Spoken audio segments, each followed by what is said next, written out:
네, 오늘 제목은 특별해진 평범한 하루, 특별해진 평범한 하루라는 제목으로 말씀을 같이 생각해 보도록 하겠습니다. 우리가 살아가는 하루의 삶은 사실 특별한 날보다 평범한 날이 훨씬 더 많이 있죠. 졸업식, 결혼식처럼 오래 기억에 남는 날들도 있지만 대부분의 날들은 아침에 일어나서 해야 할 일을 하고 사람을 만나고 일을 하고 밥을 먹고 잠을 자고 그런 날들의 연속일 겁니다. 그래서 어제와 오늘이 크게 다르지 않고요. 오늘을 살아가는 이 날이 내일과 크게 다르지 않을 거라고 예상을 합니다. 그런데 우리가 지나고 나서 돌아보면 인생의 중요한 순간들이 꼭 거창한 날에만 찾아왔던 것이 아니었음을 알게 됩니다. 아주 평범한 하루에 누군가를 만나고 일상적인 대화를 하던 중에 마음이 움직이기도 했고요. 별것 아니라고 생각했던 선택 하나가 나의 그 이후의 삶을 바꿔 놓을 때도 있습니다. 그때는 몰랐지만, 그때는 그냥 평범한 하루인 줄 알았지만, 시간이 지나고 나서 보니 그 하루가 특별한 하루였던 날이 있다라는 겁니다. 그런데 하나님께서 일하시는 시간도 우리가 특별하게 생각하는 때가 아니라 너무나 평범하게 생각하는 그 날에 나타날 때가 있습니다. 내가 보기에는 별 의미가 없었지만 하나님께서 어느 한 날에 우리의 마음을 만지시고 우리의 상황을 고치시면 때로는 평범했던 그 하루가 우리의 삶을 새롭게 이끌어 가시는 하루가 되더라는 겁니다.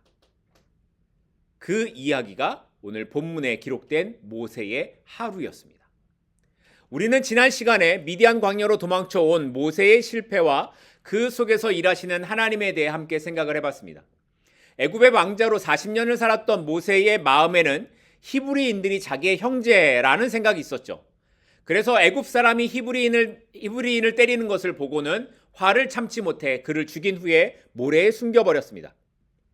분명히 모세의 동기는 자기 형제들을 돕겠다라는 마음이었지만 그러나 그 방법은 하나님의 뜻 안에 있는 것이 아니었습니다. 결국 이 일이 탄로가 나게 되었고 모세는 바로를 피해 미디안 땅으로 도망을 가야만 하는 신세가 되고 말았습니다. 모세는 이제 모든 걸 잃어버렸습니다. 그리고 광야에서 우물 곁에 앉아 하루를 보내고 있었습니다. 그런데 그날에 하나님께서 모세에게 새로운 만남을 갖게 하시죠. 그곳에 미디안의 제사장 딸들이 오게 하시고 만나게 하시고 모세가 그들을 도와주고 그 일이 계기가 되어서 결혼을 하고 모세는 거기서 가정을 이루고 살아가게 됩니다. 그리고 모세가 첫째 아들을 낳았습니다. 이름을 뭐라고 지었습니까? 게르솜이라고 지었습니다. 그 의미가 뭐라고요? 내가 이방 땅에서 나그네가 되었다라는 의미였습니다. 다시 말해 자신이 어디에도 속하지 못하는 나그네와 같은 삶이다라는 걸 고백하는 이름이었다라는 거 기억하실 겁니다. 모세는 그렇게 광야에서 잊혀져가는 40년의 세월을 살아가게 됩니다. 하지만 그 시간 동안에도 하나님은 여전히 일하고 계셨으며 마침내 이스라엘 백성들의 탄식과 고통의 소리를 들으시고 응답하시는 하나님의 때를 준비하고 계셨습니다. 이처럼 하나님께서는 우리의 아픔을 모르시는 분이 아니라 모든 것을 아시고 기억하신다라는 것을 생각해 봤습니다. 비록 우리 눈에 보이지는 않지만 아무 일도 일어나는 것 같지 않지만 하나님께서는 하나님의 계획을 따라 가장 완벽한 길을 만들어 가신다라는 것이 지난주에 살펴본 말씀이었습니다. 그리고 이어지는 오늘 본문은 그렇게 하나님의 시간을 따라 이루어지는 하나님의 계획이 이제 모세의 삶에 드디어 나타나게 되는데 어떻게 나타나게 되는가를 우리가 보게 됩니다. 오늘 본문 1절입니다. 모세가 그의 장인 미디안 제사장 이드로의 양떼를 치더니 그 떼를 광야 서쪽으로 인도하여 하나님의 산 호렙에 이르매. 우리는 흔히 하나님의 특별한 은혜, 부르심이라고 할 때 무언가 거창한 장소나 특별한 사건을 생각하곤 합니다. 예를 들면 금식 기도를 하거나 산에 올라가 특별한 기도를 하고 있는데 하나님의 음성을 듣기도 하고 꿈에 보기도 하고 환상을 보기도 하고 그런 일들을 기대하는 겁니다. 그런데 사실 하나님께서 우리를 만나시는 장소는 특별하지 않은 우리의 일상일 때가 더 많이 있습니다. 오늘 본문에서 하나님께서 모세를 만나시는 장소도 그랬다라고 기록합니다. 오늘 1절을 보면 모세가 뭐 할 때라고 기록합니까? 장인의 양떼를 칠 때라는 겁니다. 모세는 다른 날과 다름없이 장인의 양떼를 몰고 광야로 나갔습니다. 아마 이 일은 지난 40년 동안 모세가 하루도 빠지지 않고 해왔던 그의 일상의 삶이었을 겁니다. 심지어 이 양떼는 모세의 소유도 아니고 장인 이드로의 소유였습니다. 그러니까 모세는 지난 40년 동안 장인의 집에 얹혀 살면서 이제 80의 나이가 되어버린 노인이 되어버린 그런 모습이었다라는 겁니다. 이제 모세는 누가 봐도 너무나 평범한 노인이었고 어쩌면 그 스스로 생각하기에 나는 실패한 인생이라고 생각되는 그러한 삶을 살아가고 있었다라는 겁니다. 그런데 그런 모세에게 여느 날과 다름없이 양떼를 치던 한 날에 하나님께서 모세를 찾아오신 겁니다. 모세는 이제 꿈도 없고요. 계획도 없고 그냥 그저 하루하루를 살아가는 모습입니다. 그 평범한 일상의 자리를 살아가고 있는데 하나님께서 그 자리를 어떻게 바꾸세요? 특별한 자리로, 거룩한 자리로 바꾸어 버리셨다라는 겁니다. 1절 말씀을 보면 모세가 도착한 곳이 어디라고 말씀하고 있습니까? 호렙이라는 산입니다. 그런데 히브리어로 이 호렙이란 뜻이 건조하다, 황폐하다 그런 의미를 갖고 있습니다.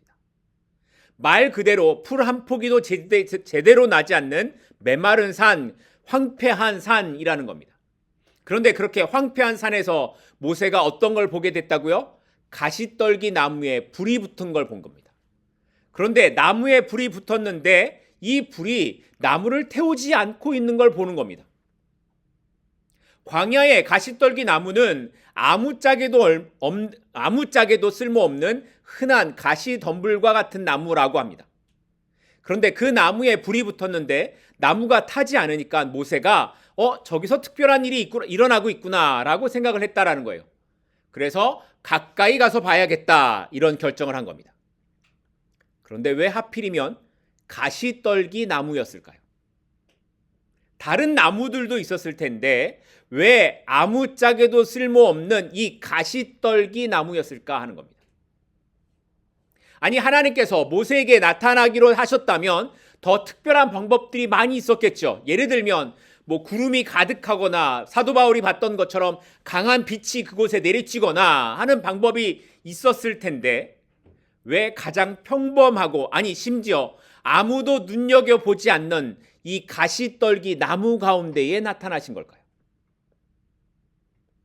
그런데 이 나무의 모습이 마치 모세의 모습과 같다는 생각이 들지 않으십니까? 젊은 날의 모세는 자기 힘으로 뭔가를 할 수 있다고 생각을 했습니다. 그래서 자기 힘으로 형제들을 도우려고 했죠. 그런데 지금 모세는 40년의 광야 동안에 장인의 양떼를 돌보다가 이제 80의 나이가 되어버린 노인에 불과했습니다. 이제 스스로 생각하기에 나는 아무 능력도 없고 나는 힘도 없고 그냥 평범한 노인에 불과하다고 생각하는 그러한 삶을 살아가고 있었습니다. 소망이 없는 것 같은 그러한 삶입니다. 그런데 하나님께서 바로 그런 모세를 찾아오신 겁니다. 그리고 그 보잘것없는 가시떨기 나무 가운데 임하셔서 모세의 시선을 멈추게 하신 거였습니다. 이게 무슨 말일까요? 네가 보기에 네 인생이 아무것도 아닌 것처럼 보여도 네 인생이 가시떨기 나무처럼 보여도 그러나 그곳에 내가 너와 함께하면 특별한 나무가 될 수 있다라는 것을 이렇게 보여주신 겁니다. 가시나무, 이 가시떨기 나무가 대단해서 타지 않는 것이 아니라 그 나무에 어떤 능력이 있어서 불 속에서도 타지 않는 것이 아니라 하나님께서 그 가운데 계셨기에 타지 않는 것을 보게 하시는 겁니다. 마찬가지로 하나님께서 모세를 부르신 건 그가 대단해서도 아니었고 그가 남들보다 뛰어난 능력이 있어서도 아니었습니다. 오직 하나님께서 그를 부르셨기 때문에 그가 하나님의 일을 맡을 수 있는 사람이 되었다라는 겁니다. 우리도 살아가다 보면 내 모습이 이 가시떨기 나무처럼 느껴질 때가 있습니다. 누가 봐도 특별한 것이 없고요. 누가 봐도 너무 평범하고요. 그냥 봐도 아무도 알아주지 않는 그런 삶의 모습을 살아갑니다. 뭔가 대단한 과실이 지난 나의 삶 동안에 내가 뭔가 대단한 과실을 맺은 것 같지도 않습니다. 너무나 평범하게 살아서 심지어는 쓸모도 없는 것처럼 그렇게 하루를 살아가는 것 같기도 할 때가 있습니다. 그런데 오늘 말씀은 그런 삶이라고 해도 그곳에 하나님께서 함께 하시면 특별한 삶이 된다라는 겁니다. 황폐했던 호렙산이 특별한 하나님의 산이 된 것처럼 하나님께서 함께 하시는 인생은 하나님께서 특별한 삶으로 이끌어 가시면 그 자체가 특별한 삶이 된다라는 겁니다. 그러니 지금 내 삶이 특별하지 않아도 우리가 낙심할 필요가 없다라는 거예요. 지금 내가 서 있는 곳이 호렙과 같이 황폐한 곳이라고 해도 그곳에 하나님이 함께 하시면 특별한 나무가 될 수도 있고 하나님을 만나는 거룩한 자리가 될 수도 있다라는 겁니다. 그래서 중요한 것은 내가 누구인가 하는 것이 아니라 내가 지금 하나님과 함께하는 삶을 살아가고 있는가 하는 것이라는 겁니다. 바라기는 나의 삶을, 여러분의 삶을 이 시선으로 바라볼 수 있게 되기를 소망합니다. 매일 반복되는 일상이어도 아무도 알아주지 않는 삶이라고 해도 그 가운데 하나님께 하신다면 그것 자체로 우리는 특별한 삶을 살아가고 있기 때문입니다. 나의 모습 때문이 아니라 하나님의 임재로 인해 특별한 인생을 살아가는 삶, 그 삶의 특별함을 알아가는 우리의 삶이 되기를 축복합니다. 그리고 이 삶의 자리에서 하나님의 부르심을 깨닫고 그 앞에서 살아갈 수 있는 우리 모두가 될 수 있기를 축복하고 소망합니다. 자, 그런데 이렇게 모세가 이 이상한 광경을 보려고 가시떨기 나무에 가까이 갔던 그때에 하나님께서 어떻게 하셨는가? 4절 말씀을 보면 이렇게 말씀합니다.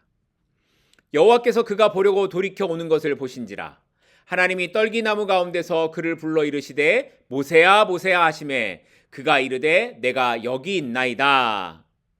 하나님께서 모세를 보시고 그의 이름을 부르셨다라고 하죠. 하나님께서 정확하게 누구를 타겟팅하고 있다라는 걸 보여주고 있는 거예요. 모세를 보고 있는 겁니다. 하나님은 광야에 있었던 수많은 목자들 중에 어쩌다 한 명을 딱 보시고 불러낸 것이 아니라 모세 한 사람을 정확하게 보시고 그를 부르고 계시는 것을 말씀하고 있는 겁니다. 이게 왜 중요할까요? 모세는 지난 40년 동안에 자기가 잊혀진 존재라고 생각했습니다. 그냥 하루하루를 살아가는 특별한 의미도 없는 그런 인생이라고 생각했을 겁니다. 그런데 그런 하루를 살아가던 그 광야에서 모세의 이름을 부르는 사람은 오로지 장인과 아내, 가족 정도밖에 없었을 텐데, 그런데 그때에 하나님께서 모세야 모세야 부르시는 겁니다. 무슨 말일까요? 하나님은 한순간도 모세를 잊은 적이 없었다라는 말입니다. 그래서 모세야 모세야를 반복해서 부르셨던 겁니다. 보통 성경에 이 반복해서 나오는 단어는 뭔가를 강조할 때 사용하는 방법입니다. 그러니까 이렇게 두 번이나 반복해서 모세의 이름을 부르셨다라는 건 하나님께서 다른 누구도 아닌 오직 모세에게 초점을 두고 계셨다라는 것을 표현하는 말인 것입니다. 그리고 이렇게 모세를 대하시는 하나님의 모습은 오늘 우리에게도 동일하게 나타나십니다. 하나님은 우리를 많은 사람들 중에 그냥 아무나 한 사람 와라 라고 이렇게 부르지 않으십니다. 하나님은 내가 누구인지를 아시고 내가 어떤 사람인지를 알고 계신다라는 거예요. 그래서 정확하게 나의 이름을 부르시고 바로 나를 찾아오신다라고 말씀하고 있는 겁니다. 그러니까 우리가 하나님의 자녀가 되었다라는 건 어쩌다 우연히 하나님을 알게 된 것이 아니라 하나님께서 정확하게 나를 찾아오셨고 정확하게 나를 선택하셨다라는 것을 보여주고 있는 말씀이라는 겁니다. 그러니 세상이 나를 어떻게 보든지 사람들이 나를 어떻게 평가하든지 그것이 중요한 것이 아니라 지금도 하나님께서 나를 보시고 부르시며 나를 알고 계신다라는 것을 기억하면서 살아가야 된다라는 겁니다. 그때에 하나님의 부르심을 따라 우리가 살아가게 되는 것이고 그 하나님의 뜻 안에서 우리의 가치를 발견하게 될 수 있기 때문입니다. 모세도 그랬습니다. 이렇게 모세를 부르신 하나님께서 이제 모세에게 뭐라고 말씀하십니까? 우리가 너무나 잘 아는 말씀 5절 말씀입니다. 하나님이 이르시되 이리로 가까이 오지 말라. 내가 선 곳은 거룩한 땅이니 내 발에서 뭘 하라? 신을 벗으라. 하나님께서 모세에게 요구하신 첫 번째 말씀이 뭐였습니까? 신을 벗으라는 겁니다. 당시 고대 지방에서 신발은 그 사람의 신분과 권리를 상징하는 거였습니다. 그래서 종들은 신발을 신지 못했다라고 해요.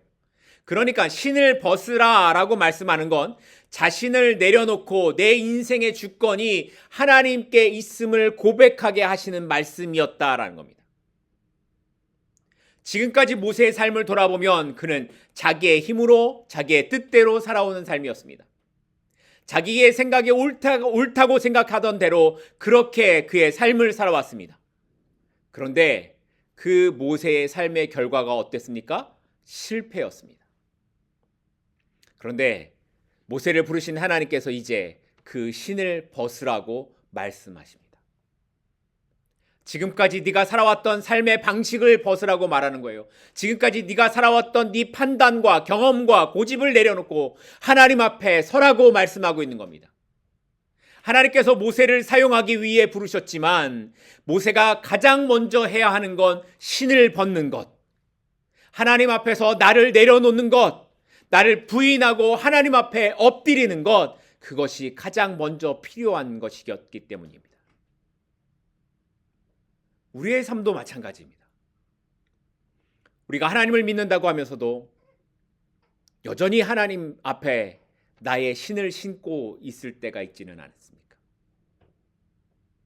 하나님을 믿는다고 고백하면서도 여전히 내 생각과 내 계획과 내 고집과 내 감정을 그냥 가지고 살아가는 그런 모습들이 있지 않습니까?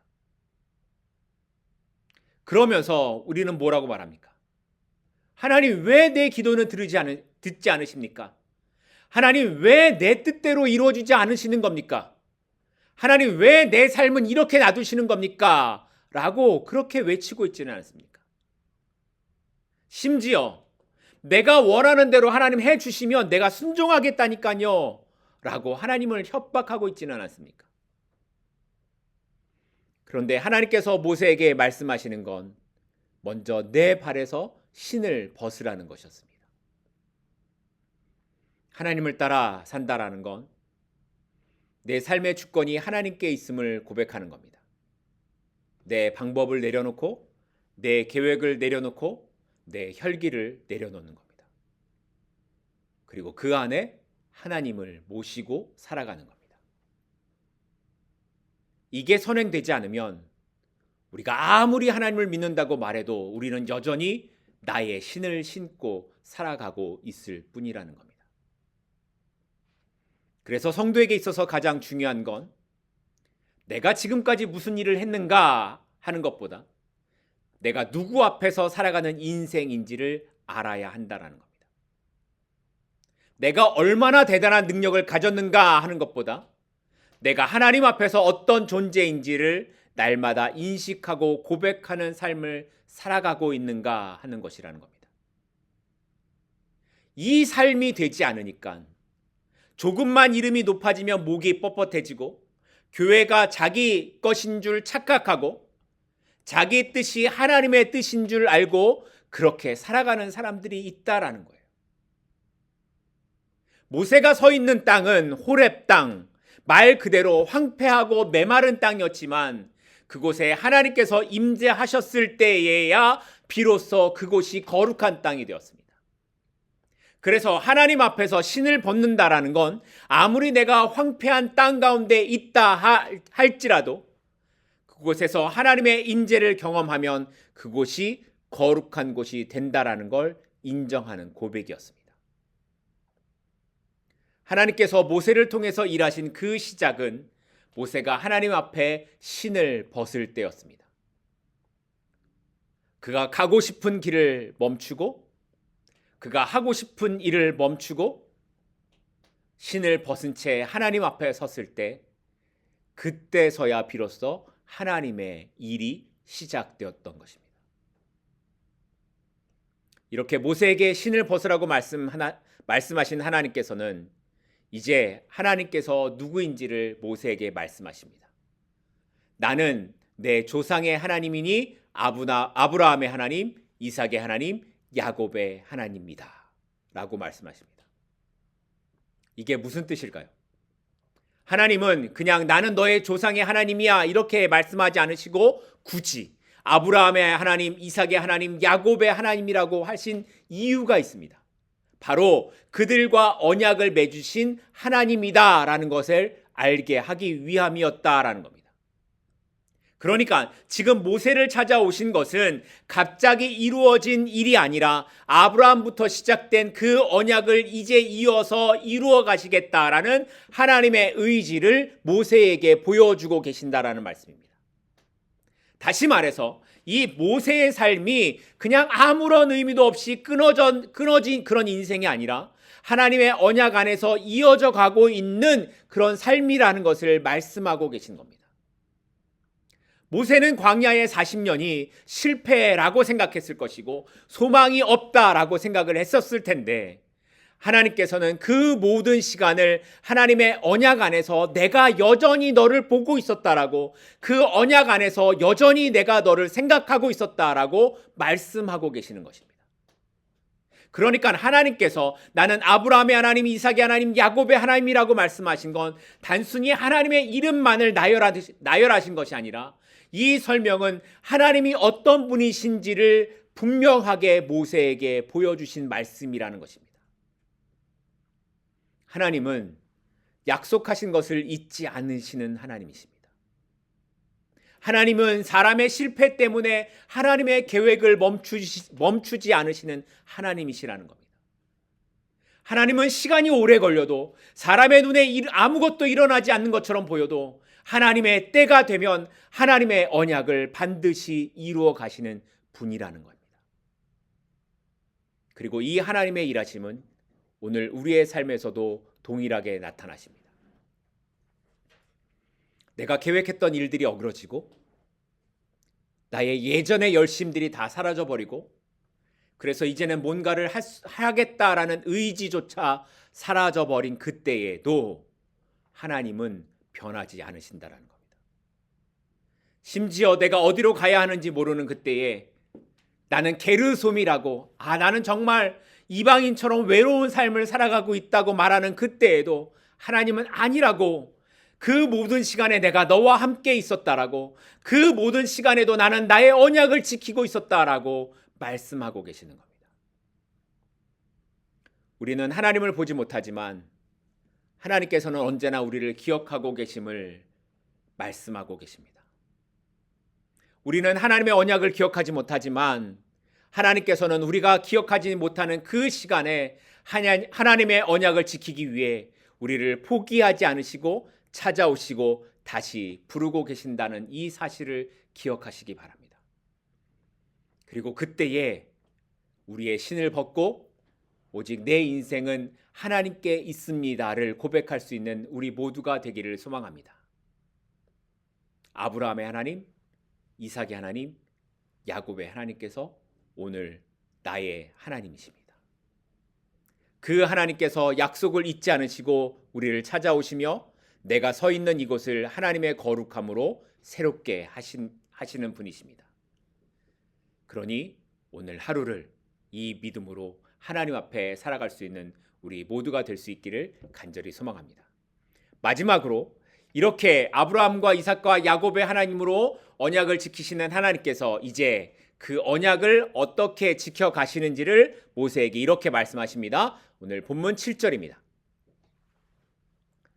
여호와께서 이르시되 내가 애굽에 있는 내 백성의 고통을 분명히 보고 그들이 그들의 감독자로 말미암아 부르짖음을 듣고 그 근심을 알았다.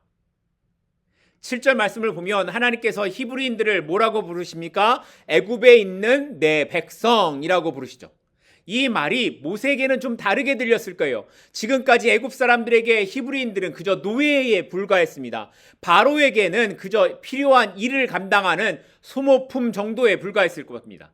성을 쌓고 벽돌을 만들고 명령대로 움직이는 그런 노예들에 불과했어요. 그런데 하나님께서는 그들을 보시고 뭐라고 말씀하신다고요? 내 백성이라고 말씀하신다는 겁니다.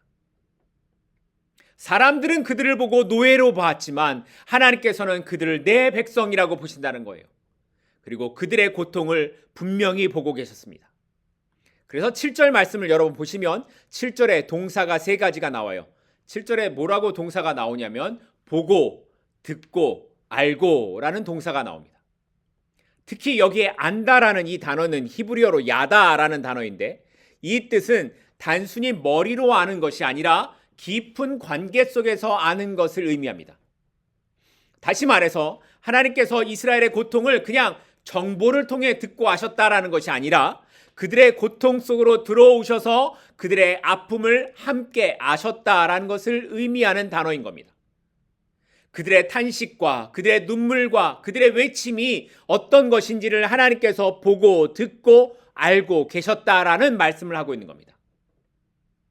이처럼 애굽 사람들에게 이스라엘 백성들은 그저 노예일 뿐이고 아무도 나의 고통을 알지 못한다라고 말하는 그때에 하나님께서는 그들을 향해 내 백성이라고 부르시고 내가 그들의 고통을 함께 아파한다고 그것을 알고 있다고 모세에게 알려주고 계시는 것입니다. 오랜 시간 모세는 아마 이런 질문을 품었을 겁니다. 이스라엘 백성들이 하나님의 백성이라면 왜 하나님께서 침묵하시는가? 정말 하나님께서 이스라엘 백성들을 아신다면 왜 이렇게 아무것도 하지 않으시는가 하는 생각을 했을 겁니다. 그런데 하나님은 모세를 향해 내가 그 모든 시간을 보고 알고 듣고 있었다라고 말씀하고 있는 겁니다. 우리도 마찬가지입니다. 우리도 때로는 고통이 길어지면 하나님께서 침묵하신다라고 생각하곤 합니다. 열심히 기도하는데 아무것도 달라지지 않으면 하나님이 내 기도를 들으시는가? 그런 생각을 하기도 합니다. 그런데 오늘 말씀에서 분명히 말씀하고 있는 건 하나님의 침묵은 무관심이 아니라는 겁니다. 하나님의 기다림은 외면이 아니라는 겁니다. 하나님께서는 보고 계시고 듣고 계시고 알고 계신다는 사실입니다. 다만 중요한 건 하나님의 때를 따라 일하실 뿐이라는 겁니다. 그래서 그 하나님의 때가 되자 하나님께서 이제 이렇게 하시겠다라고 말씀하십니다. 오늘 본문 8절입니다. 내가 내려가서 그들을 애굽인의 손에서 건져내고 그들을 그들의 땅에서 인도하여 아름답고 광대한 땅, 젖과 꿀이 흐르는 땅, 곧 가나안 족속, 헷 족속, 아모리 족속, 브리스 족속, 히위 족속, 여부스 족속의 지방에 데려가려 하노라. 이제 하나님의 때가 되자 내 백성을 건져내어 그들을 젖과 꿀이 흐르는 땅으로 데려가겠다라고 말씀하십니다. 그런데 여기 아주 중요한 말씀이 나타납니다. 8절 말씀을 시작하는 부분에 하나님께서 뭐라고 말씀하십니까? 내가 내려가서입니다. 내가 내려가서. 하나님은 이스라엘이 어떻게 나오게 될지를 말씀하실 때 그들이 나오게 될 거야를 말씀하시는 것이 아니라 내가 내려가서, 다시 말해 하나님께서 내려가셔서 그들을 건져내시겠다라고 말씀하고 있는 겁니다. 이게 무슨 말이냐면 구원은 인간이 하나님께로 올라가는 것이 아니라 하나님께서 우리에게로 내려오시는 은혜라는 걸 말씀하고 있는 겁니다. 이스라엘은 스스로 애굽을 이길 힘이 전혀 없습니다. 바로를 이길 힘이 전혀 없습니다. 그렇다고 도망칠 수도 없습니다.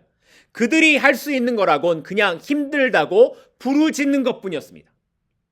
그런데 하나님께서 그 부르짖음을 들으시고 내려오시겠다라고 말씀하고 계시는 겁니다. 이것이 성경이 보여주고 있는 하나님의 은혜입니다. 우리는 죄 가운데서 스스로 올라갈 수 없는 존재입니다. 우리는 스스로 죄를 끊을 수도 없고 사망에서 벗어날 힘도 없습니다. 우리는 스스로 하나님께 나아갈 어떠한 힘도 조금도 없는 그런 존재입니다. 그런데 하나님께서 우리에게로 내려오셨습니다. 우리를 향해 하나님께서 내려오셨고 스스로 죄를 짊어지시고 십자가에서 죽으셨습니다. 그리고 그렇게 내려오심으로 우리에게 영원한 길을 만들어 주셨습니다. 그래서 우리가 보고 있는 이 출애굽 사건은 단순히 이스라엘의 구원을 이야기하고 있는 것이 아니라 하나님이 어떻게 나를 구원하셨는가 하는 그 구원의 이야기를 보여주고 계시는 말씀인 겁니다. 그런데 이렇게 하나님께서 내려오셔서 이스라엘을 구원하시겠다라고 말씀하신 그 이후에 하시는 말씀이 오늘 10절에 나오고 있는 말씀인데 이게 좀 이상합니다. 10절 말씀을 좀 볼까요? 이제 내가 너를 바로에게 보내어 너에게 내 백성 이스라엘 자손을 애굽에서 인도하여 내게 하리라. 분명히 하나님께서 어떻게 하신다고 하셨어요? 내려가서 내가 건지겠다라고 말씀하셨는데 이어서 하시는 말씀이 뭐예요? 80이 된 이 모세를 보내겠다고 말씀하시는 겁니다. 말하자면 하나님이 내가 할 건데 네가 가야 돼 라고 말씀하시는 거예요. 구원은 하나님께서 하시는 일이 분명히 맞습니다. 그런데 하나님께서는 그 일에 누구를 사용하신다고요? 사람을 사용하신다는 거예요. 분명히 하나님께서 이스라엘을 구원하실 겁니다. 그러나 그 현장에 사람을, 모세를 보내시겠다라고 말씀하는 겁니다. 그러니까 모세가 자기 능력으로 이스라엘을 구원해내는 것이 아니라 하나님께서 하시는 그 일에 쓰임받는 도구로 사용하시겠다라고 말씀하고 있는 겁니다. 성경은 이것을 가리켜 사명이라고 말씀합니다. 그래서 사명은 내가 대단해서 받는 것이 아니라 내가 준비되었을 때 받는 것이 아니라는 겁니다.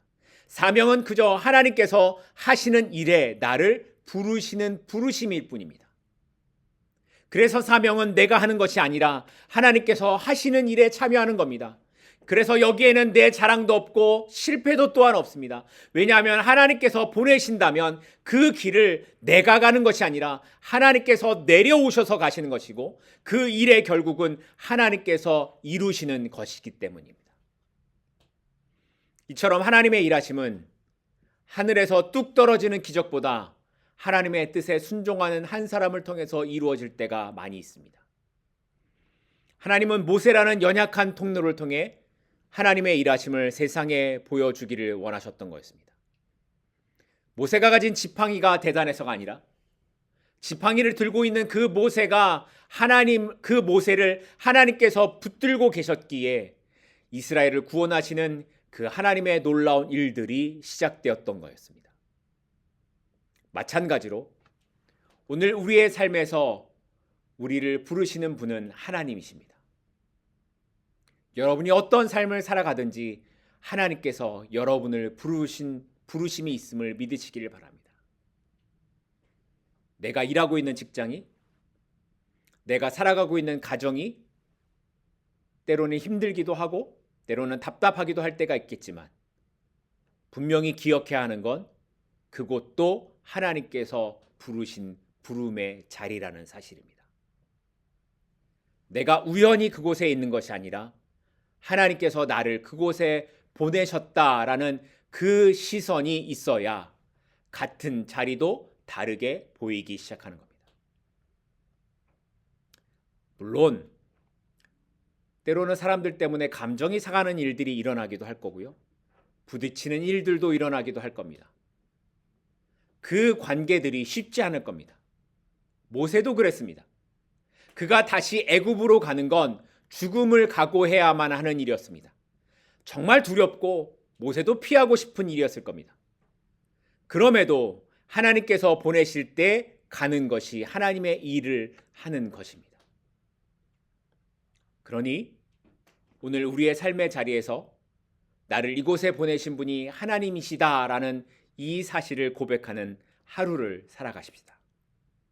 그리고 오늘 하루를 내 힘으로가 아니라 하나님께서 내려오셔서 함께 하시는 그 힘으로 살겠습니다를 고백하는 우리 모두가 될 수 있기를 소망합니다. 그때에 하나님께서 우리의 평범한 하루를 특별한 하루로 바꾸어 가실 겁니다. 우리의 평범한 하루가 하나님께서 사용하시는 특별한 하루가 되기를 주님의 이름으로 축복하고 소망합니다. 그 하루를 통해 오직 하나님께만 영광을 돌려드리는 우리 모두가 될 수 있기를 간절히 소망하고 축복합니다. 기도하겠습니다.